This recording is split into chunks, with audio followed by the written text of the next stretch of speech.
Hiya, my name's Pete. Welcome to the channel. Welcome to What Remains. And in this episode we are at Harrogate and we're at the Brunswick Tunnel, which has been long closed. It's only in use for about 14 years. And it's really quite a spectacular entranceway, which I'll turn around and show you in a minute. I'm not here alone. I'm with a couple of other explorers. I'll introduce you to those in 1 second. But it was quite a treat getting in here. And if you want to know how we got down there, you're going to have to stay to the end and I'll show you the way into this place, because it's mad. You'd have just walked past it, you'd never know. So I'm going to turn the camera around and I'm going to let my fellow explorers introduce themselves. I'll show you the entrance to the tunnel and then we'll get inside. Hi, I'm John. My channel's Wet Dog FBK. That's Wet Dog Channel FBK. I'm Ashton from Exploring the Past and the Present. Hello guys. Exploring the Past and the Present. Links down below. Be sure to subscribe to their channels. Never go to these places alone. I always go with somebody else, but look at this. This is really quite spectacular. You've got all the ivy just draping down this entrance, a stone arch there. And we've got our keystone, which is not spectacular at all. It's just there in the middle, nothing different about it. And then we can see we've got these bricked up entrances with the vent holes. That's been smashed through by the looks of it at some point. And we've got a grid over there. And it's same at this side here. Looks like there was a doorway there and a grid over there. And that is our way in. So the next time I'll be on the other side of that door. I'm in Brunswick Tunnel. Bit of a squeeze through there. I said to the guys that I'm with, I'm probably going to have to take my clothes off and get buttered up to get out. It was that of a tight fit. It feels nice to me. I'll turn the camera around. I'll show you what I'm looking at. That was the way in, as I showed you from the other side. This is your bricked up wall. And we have to thank one of our Yorkshiremen for this railway tunnel, George Hudson. Another one is Endeavours for the York and North Midland Railway. That's been smashed in there, looking caged over again. But I'll turn the camera around so you can see up the tunnel. Absolutely pitch dark. These are dark, forbidding places really. I don't know what's inside this tunnel, but I do know what's at the end, and I can't wait to show you, and I hope you're as excited as what I am to go and see that. I'll have to put my little torch on so I can see what's going on a bit more. Now this is the York and North Midlands Railways from Church Fenton to Harrogate, and this tunnel was the way to Brunswick Harrogate station, which was the original station in Harrogate before it was moved, and the line was rerouted. This was opened in 1848 and it was only open for around 14 years. Now it was meant to have been a cut-in, but there is a road that this goes directly underneath. Quickly topside. This is the road that the tunnel goes under. This was going to be a cut-in, and I'll show you its route. It is quite literally just behind that hedge there, the entrance that we're going to be going in, or that we went in, because now I'm going back in time. Forgot about that. So yeah, that was our way in, and this is the road that was going to be a cut-in, but these are incredibly affluent houses, especially when these railways were being built in the late 1840s. So they weren't allowed to do this as a cut-in. It had to be made as a tunnel, because these people didn't want a mucky steam engine going up that cut-in past their house. Let's join me below the surface back in the tunnel. As you can see, it was quite affluent up there, and the people didn't want mucky steam trains in a cut-in going past their properties. So therefore, a tunnel was constructed, courtesy of Mr. George Hudson and his North Midland, York and North Midland Railways. Now there's a load of rubble piled up here. I'm not really certain what this is for. It's quite a long distance, this pile. Maybe there was a start of an infill. I don't know. Perhaps it's storage for the railway that is still nearby, that is still active. because the route was redirected. Now, I've been wanting to come to this tunnel for quite a long time to show you what's down here. It combines a few favourite things of mine in history: abandoned railways, tunnels, and World War II. As we walk down here, you can see it's a bit wet and boggy. I've got my wellies on, so I'm well protected. And I can see already this was double tracks, and we can see the bumps in the ground. Now I'm just going to change to a different torch. I'm going to try to. It's in one of my pockets. There I go along. I'll just put this one on. I'm going to shine it down the tunnel because it's starting to get a bit misty down there. But if we look at the floor, you might be able to work out the ridges of where the sleepers once stood and the giant hardcore that was used for ballast. And it looks like we've got some coke and coals down there set up on the ceiling. We've got some stalactites coming down, and I really do wish that you could feel and see what I can see now with this cold air, the mist coming in, and it's almost like a wall that I'm just starting to penetrate now as I go up this railway tunnel. It's an absolutely fantastic opportunity to come here, and I'm so pleased. And the guys that I'm with now are great for doing this kind of thing with too. Look at this, my word. I really hope the camera picks up that mist at the top half of the tunnel.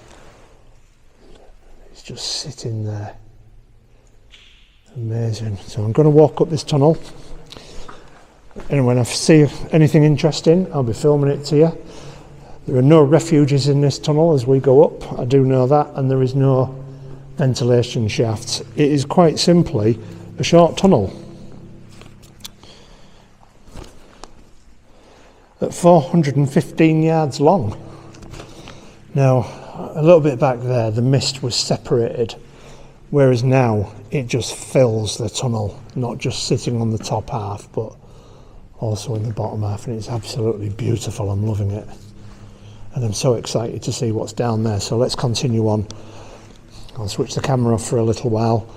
Okay, so I'm probably approaching halfway to the tunnel now. The air's definitely gotten a bit misty. You can probably see it with the glare of the torch on the camera there. I'll turn the camera around, I'll show you what I'm looking at. You can see how far away I've come from the entrance. There's not really a great deal to see up here. It's just a nice tunnel, well worn. I'll just turn the camera around. As you can see, well worn. We've got the red brick at the top and perpendicular walls at the side. There is no shaft driven into this tunnel, so it would have been tunnelled out from either end. So there should be a meeting point somewhere amongst these bricks. We'll be able to see what the skills were like at eyeing it through. So I'll just keep looking around, and we can see the state of the ballast that they were using. I mean, even here we've got, looks like coke amongst that.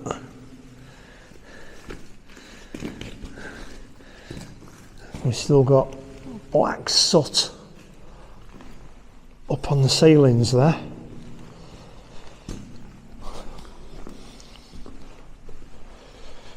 And we can easily see where the sleepers once lay. I'll pop you down there a little bit more. You can see the land. Not very even. I'll go into a bit closer to the wall so you can see the kind of brick that we've got.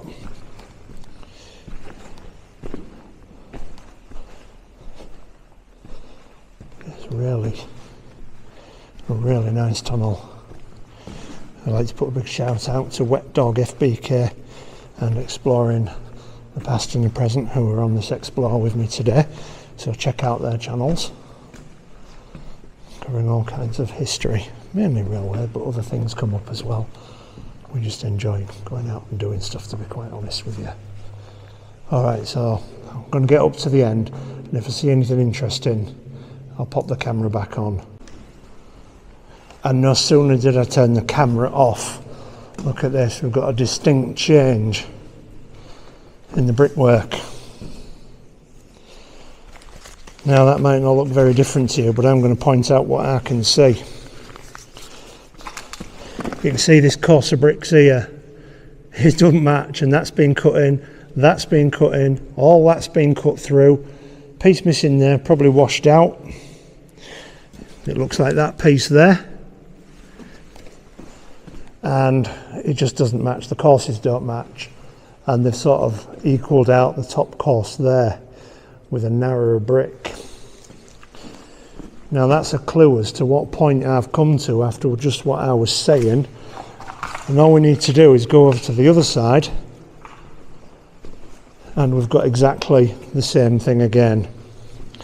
They've actually managed to get the bottom course in line, second course is not, third course not, fourth not, fifth not, sixth not, and they've just angled it slightly here. You can see that where they've got the courses of bricks back in line again. So I'm not 100% certain, but I suspect, because I'm between the ends I think here, that is where they would have joined, building the wall, coming together, and that's just how they've matched it up. Let's continue down and see what else we can find. Okay, as we continue walking up the tunnel, I'm hoping we can come across something really special, what I know is in here, but you'll just have to wait for that. So beyond the tunnel, in the direction we're going, it became a single track and was laid in a discrete cutting, which we've already talked about. The exact date of the final closure is actually unknown, but on the 1893 Ordnance Survey map, it shows track in the southern approach, which is where we've just come from. As you can see, look at these stones, and then stalactites are everywhere. I don't know if you can pick these up on the camera, I'm hoping you do. It's a really nice tunnel, I'm really enjoying it inside this one.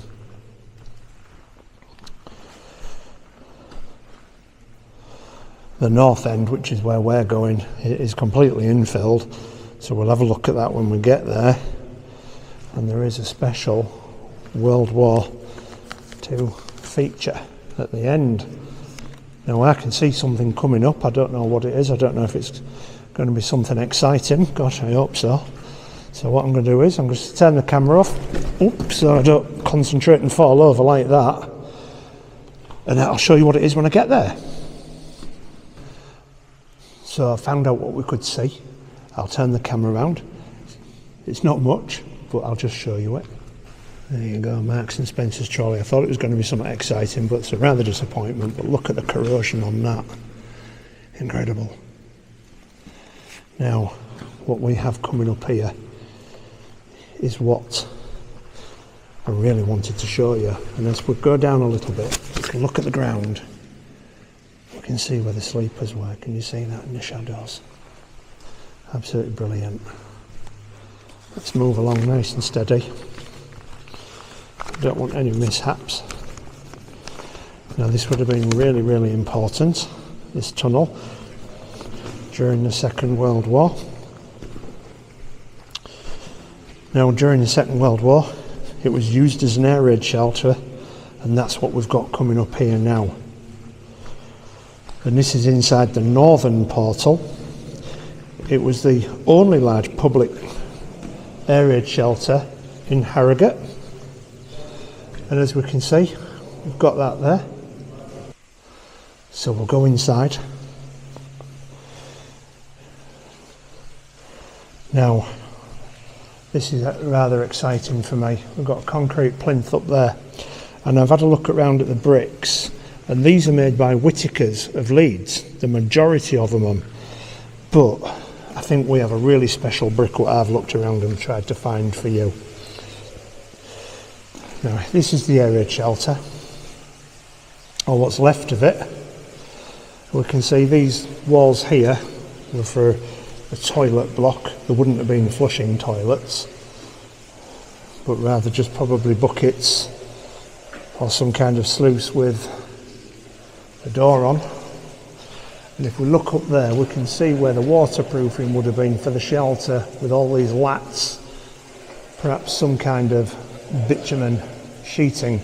I don't know if bitumen sheeting was around during World War II, but I know bitumen was. Now these parts, what you can see here, are where the seating area would have been, and it's the same, identical at this side. Now these lats would have had the waterproof sheeting on that go down the back of there, that will have prevented water from going on people while they're under here. So it goes right over and right over the other side. You can hear some water flowing because we've got a leak. Now I think that is a dirty sewerage leak because it does smell in here. I'm going to put a load of photographs up at the end of this. And then if we go to the other side here, we've got the toilet block. Again, two at this side. And we've got a concrete lintel in there. And another two at this side, and seating all the way down there. It's really quite expansive down there.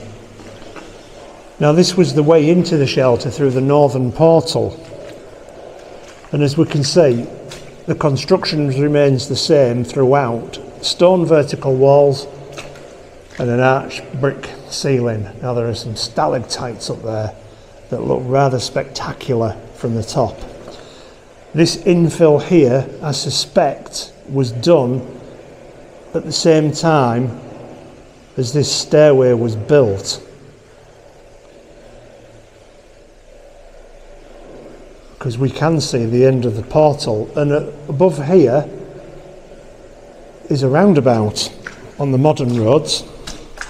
So I'll take you up the steps, and we've got the iron still in situ on the sides there. Look at that decay, just looking absolutely wonderful. And then we can see that is beginning to expand with the moisture and just crack, and eventually it'll all be lost. We've got San Miguel. Rubbish gets everywhere from humans. Please don't litter, we are disgusting creatures as it is. Now this takes us all the way up to the ceiling.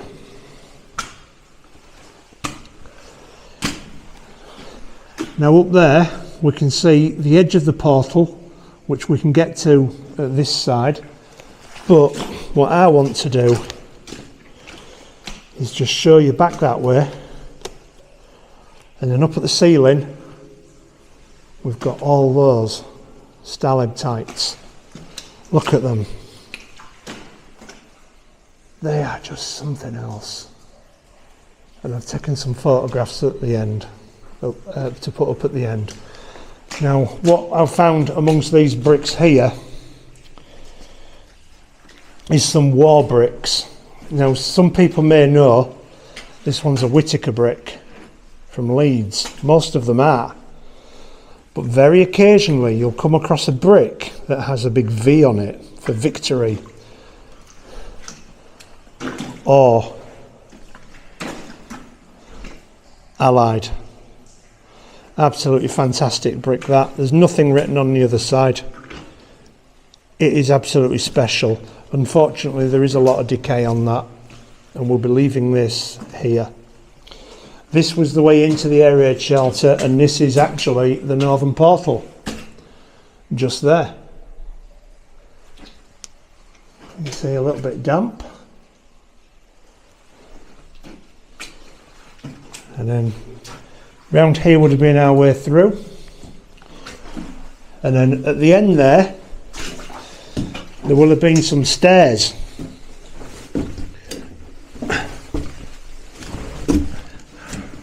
It is very difficult for me to get up here, but I'll do it for you because you know I'll go that extra mile. And there we go. That was your way in. Absolutely fantastic. So just before I leave this tunnel, Harrogate was bombed only once, on the 12th of September 1940. And the Majestic Hotel was bombed in error when a German plane strayed over the town. However, this was an unexploded bomb in the Majestic, which was a hotel. This shelter itself was abandoned in 1943 and sealed. What a fantastic place this really is. In 1954, the tunnel was surveyed for a possible use for the Ministry of Supplies for engineering works, but it was never used for that purpose. All evidence of the shelter was finally removed in the 1960s during the road alterations above, and directly above me now is a big old roundabout.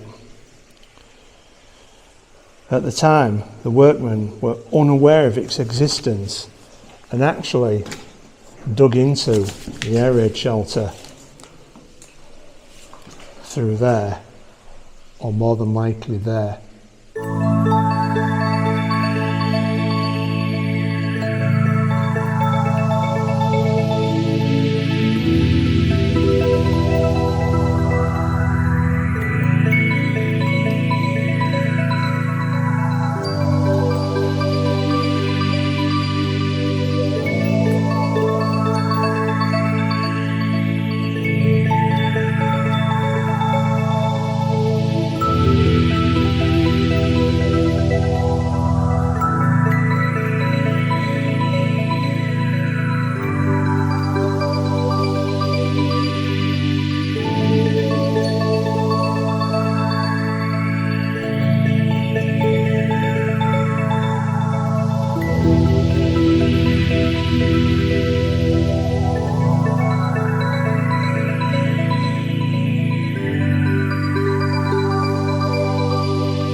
Right guys, well done for staying to the end of the video.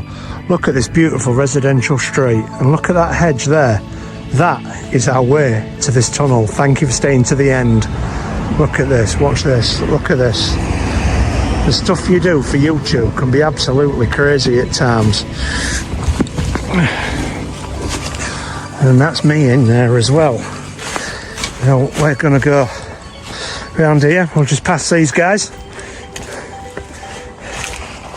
This is where we go, right? And then it's right down here. That's like 60 feet, really steep, and the tunnel entrance is there. Absolutely crazy.